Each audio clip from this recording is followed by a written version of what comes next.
আজকে আমাদের দেশের যুব সমাজ কেমন যেন হয়ে গেছে, ঠিক না?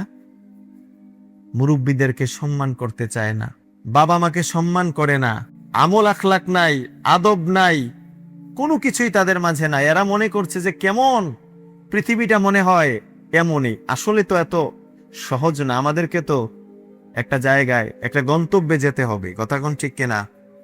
কিন্তু আজকে দেখেন, হতাশ বাবা মা সন্তানের উপর হতাশ। সন্তান সমাজের মধ্যে এত এত বিশৃঙ্খলা সৃষ্টি করে।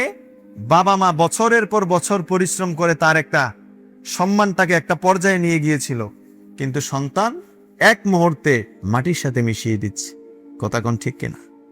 কত মানুষ আমাদের কাছে আসে, কান্না করে, হুজুর আমার সন্তান কথা শোনে না, লাইন ছুটে গিয়েছে, অথচ বয়স কত?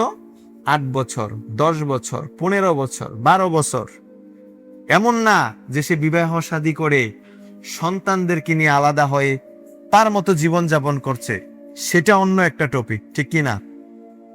কিন্তু এখনকার সন্তানেরা এই উঠতি বয়সে জাস্ট তাদের লাইফটা শুরু হচ্ছে, এই সময় থেকেই বিপদগামী হয়ে যাচ্ছে, ঠিক কি না? আজকে দেখেন, মাদক এত সহজ হয়ে গেছে, আপনি কল্পনাও করতে পারবেন না আপনার ঘরের মাঝেই এই মাদকাসক্ত লুকিয়ে আছে, কথা কোন ঠিক কিনা?